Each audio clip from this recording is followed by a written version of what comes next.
Buen día a todos. Antes que nada, agradecerle a la organización de este congreso la invitación. Muy agradecido de poder participar en él. Y en especial a un amigo, al licenciado Javier Krupnik, que siempre es un placer encontrarnos cada vez que nos vemos. El motivo de esta presentación es intentar abordar la importancia de la inclusión de programas preventivos dentro del ambiente deportivo, de las instituciones deportivas y del fútbol, con herramientas concretas, y empezar a hablar de prevención en algo un poco más específico y con acciones más específicas demostradas científicamente. Por ello la importancia de la prevención de la esguince de tobillo, específicamente. Para eso vamos a seguir ya un clásico modelo de Van Mechelen, en el año 1992, es un modelo de perspectiva epidemiológica, ¿sí? Se basa en un análisis epidemiológico.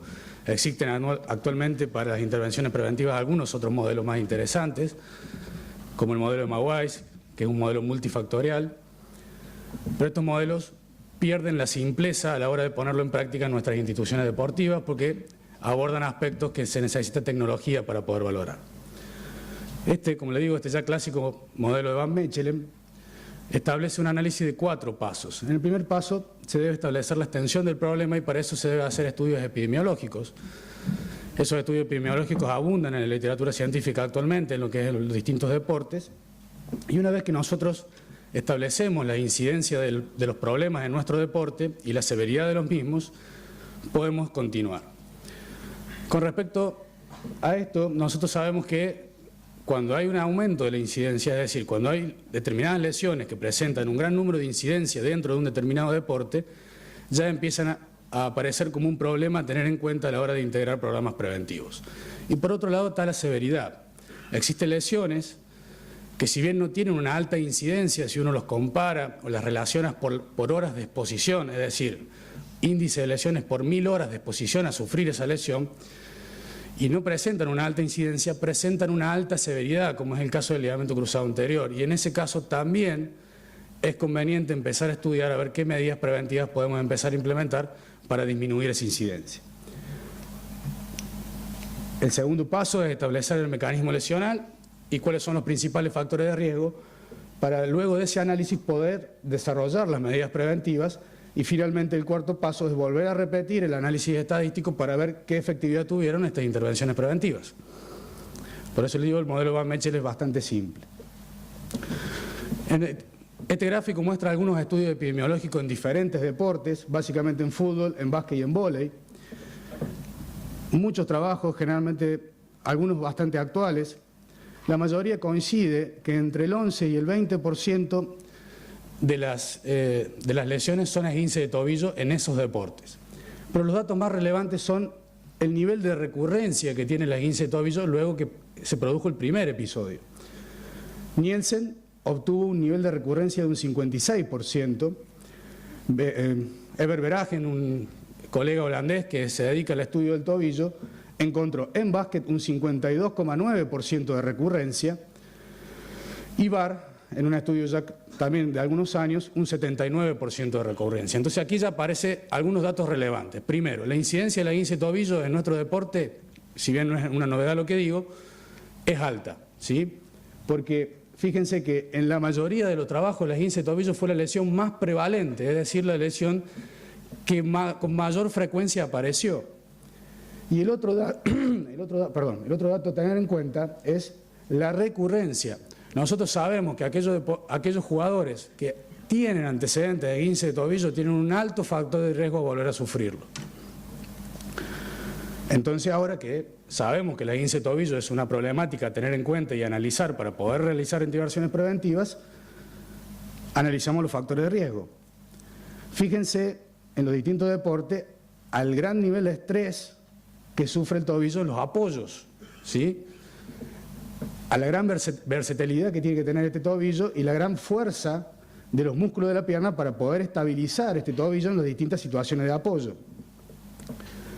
Si nosotros analizamos los mecanismos de lesión y los factores de riesgo, estos distintos trabajos, algunos de todos los que existen en la bibliografía, en fútbol, en básquet y en vóley, la mayoría dice que el mecanismo de lesión es en una acción de contacto con la pierna de apoyo, en apoyo bien dicho, ¿no? La pierna soportando el peso corporal.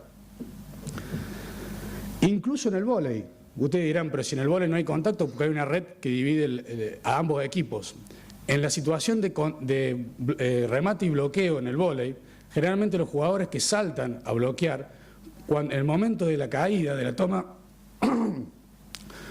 en contacto en el suelo, o pisan el pie del compañero o pisan el pie del que remató del otro lado de la línea. Y ese es uno de los principales mecanismos lesionales que encontró Verager en vóley. Y todos coinciden que la lesión previa es el principal factor de riesgo de la esguince de tobillo. Una vez que ahora ya sabemos que en situación de soporte de peso, o sea, en situación de soporte de carga, y que el principal factor de riesgo es la lesión previa, podemos empezar a ver cómo diseñamos un programa preventivo para disminuir esta incidencia. Y empezamos con un tema que es bastante discutido y que siempre estamos hablando de los vendajes y que nadie discute la efectividad de ellos. Pero vamos a ver qué dice la literatura científica. Y existen algunos trabajos interesantes, sobre todo los trabajos de Córdoba, con metaanálisis, y en la mayoría coincide que los vendajes, los distintos tipos de vendajes, obviamente vendajes que tengan algún tipo de restricción de la inversión, de los ángulos finales de la inversión, el tape, el brace de tobillo, pero ese brace que tiene las bandas elásticas, ¿sí? O los soportes semirrígidos, que obviamente son los que mayor estabilidad da, pero que menor funcionalidad. Es decir, un soporte semirrígido mal podrá ser usado en la competencia. Y acá estamos hablando de prevención, no de rehabilitación. Entonces estamos hablando de jugadores que están en práctica activa de su deporte. Todos los trabajos coinciden que los vendajes limitan el ROM en los últimos grados de la inversión, que es el momento en donde la curva de stress-strain la curva de stress-strain de los ligamentos se aproxima a los puntos de ruptura, es decir, efectivamente disminuyen el riesgo de sufrir una esguince de tobillo. Pero el vendaje por sí solo no puede ser contemplado como la única medida preventiva. Y en eso me va a servir como pie el trabajo de Mohammadi en el año pasado, que si bien él dividió dos grupos, y en un grupo utilizó algunas distintas modalidades de órtesis y el otro grupo utilizó entrenamiento propioceptivo. Y él determinó que, si bien aquel grupo que había utilizado algún tipo de órtesis y de vendaje presentaba una disminución de la incidencia de esguince de tobillo, es decir, que el vendaje era efectivo a la hora de disminuir la incidencia de esguince de tobillo, el grupo que realizó entrenamiento propioceptivo fue el que mayor disminución de la incidencia de esguince de tobillo, sea del primer episodio o sea de la recurrencia, aunque la mayoría se focaliza en la disminución de la recurrencia, lo consiguió con entrenamiento propioceptivo. Entonces ya vamos teniendo dos herramientas interesantes a empezar a desarrollar. Sabemos que el vendaje es efectivo, bien, pero el vendaje por sí solo no alcanza para prevenir. Necesitamos intervenir de alguna otra manera y con inclusión de algún tipo de entrenamiento propioceptivo. ¿Y qué hay en la bibliografía científica? Hay muchos trabajos en fútbol, en vóley, en básquet y en handball. La mayoría de estos trabajos utilizó superficies inestables. Son todos trabajos prospectivos, es decir, se aplica la intervención propioceptiva en superficies inestables en distintos momentos de la sesión y luego de un periodo de un año, un periodo de 6 meses, un periodo de una temporada, se repite el estudio epidemiológico según el modelo de Van Mechelen y establecieron que con este tipo de entrenamiento se disminuía la incidencia de la esguince de tobillo y de la recurrencia. Perdón.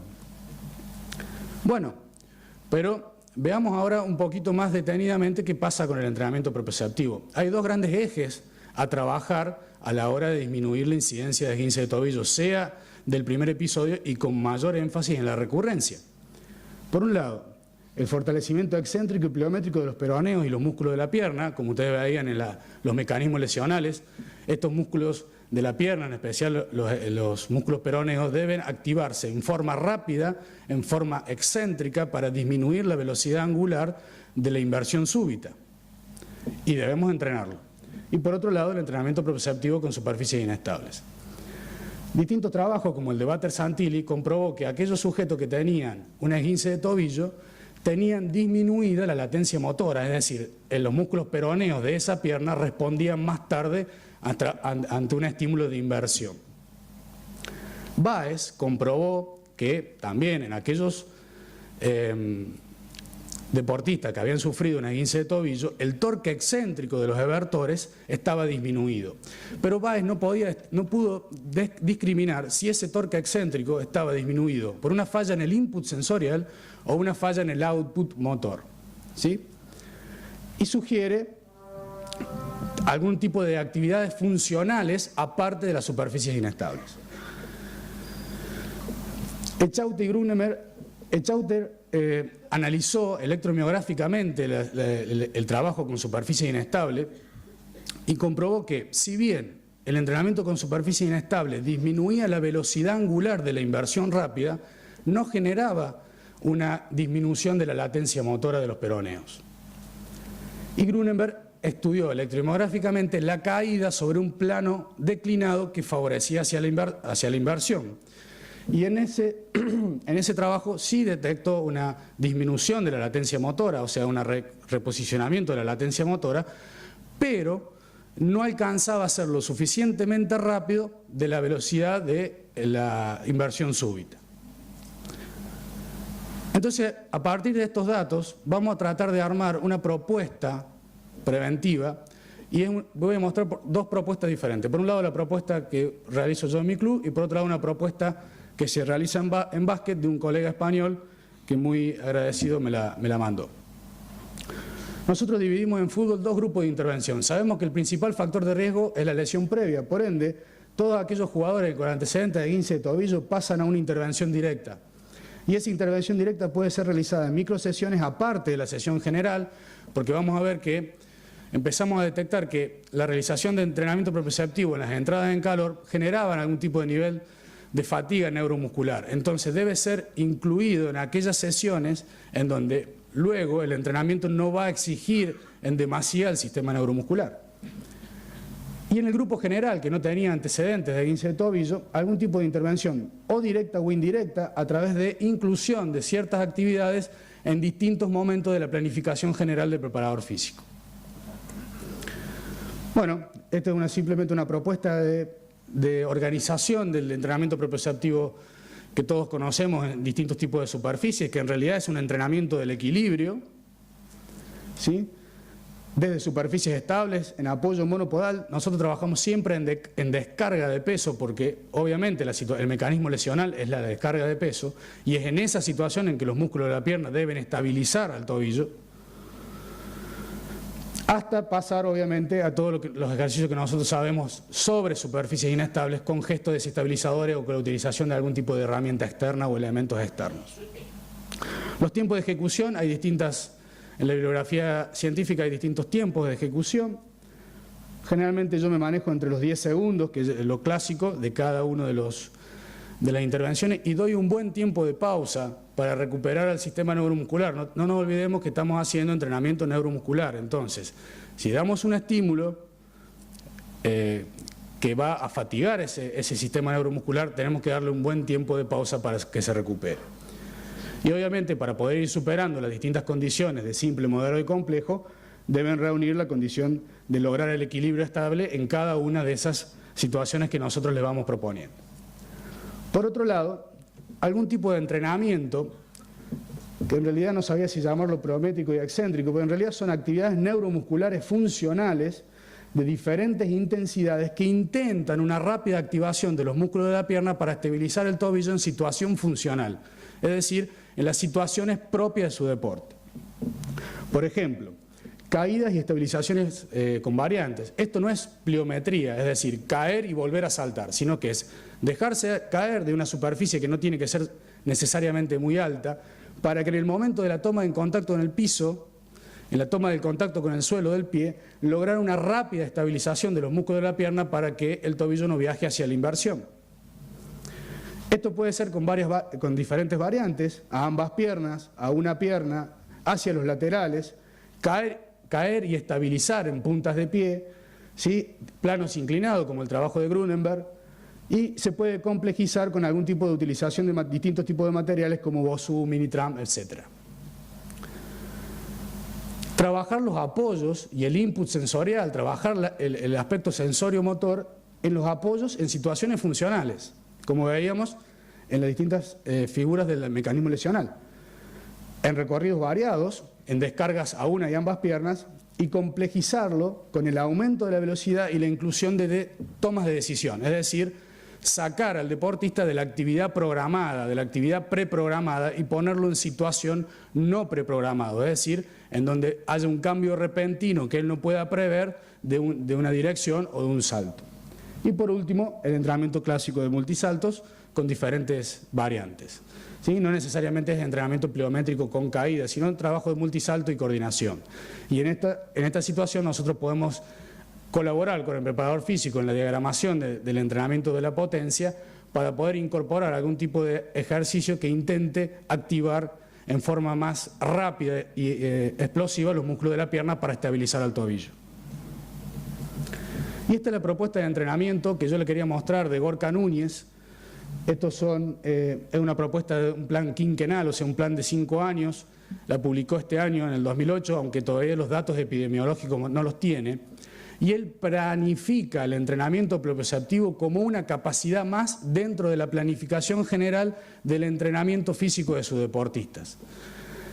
Fíjense que la propiocepción general la utiliza en la pretemporada, la propiocepción dirigida en el periodo precompetitivo, y a medida que se va haciendo más específica y más intensa el estímulo neuromuscular, más cercano al periodo competitivo, la diagrama, en distintos momentos de la sesión o en sesiones aparte.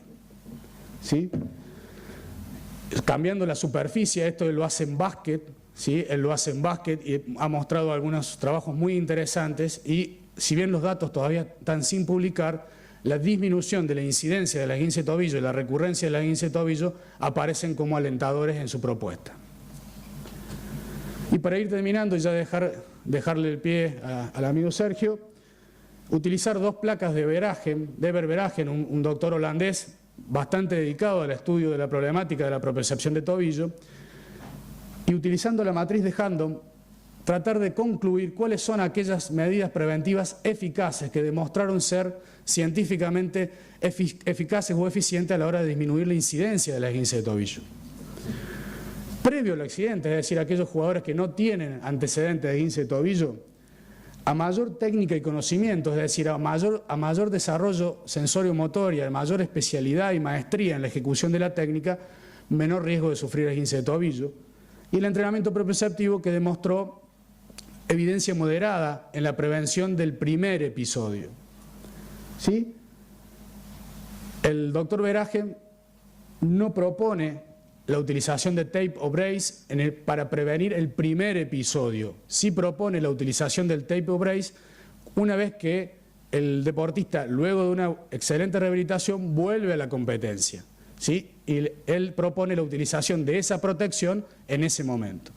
Y obviamente que post accidente la rehabilitación, una adecuada rehabilitación en los tiempos biológicos correctos y un entrenamiento propioceptivo a lo largo del tiempo, después de que este deportista vuelva a la competencia, hará que disminuya la recurrencia de esta lesión. Y finalmente, el mismo Verhagen, haciendo una planificación óptima de la prevención secundaria, él postula que un esguince de tobillo que ha sufrido una lesión, perdón, un deportista que ha sufrido un esguince de tobillo, si no vuelve a tener un esguince de tobillo, luego de 12 meses se produce una recuperación natural de todas las estructuras, tanto del tejido de colágeno ligamentario como de las estructuras neurofisiológicas, receptores y demás, y ese tobillo vuelve a tener el riesgo base de esguince de tobillo que tenía antes del primer episodio. Esto en tiempos naturales demora, según Verhagen, 12 meses. La combinación, luego de la vuelta a la competencia, de la utilización del tape o el vendaje con un entrenamiento propioceptivo planificado y periodizado durante el tiempo, él detectó que esta recuperación natural hacia el riesgo base de sufrir esguince de tobillo en la mitad del tiempo de que si nosotros dejamos libremente ese tobillo que ya se recuperó a que con suerte no vuelva a tener problemas. ¿Sí?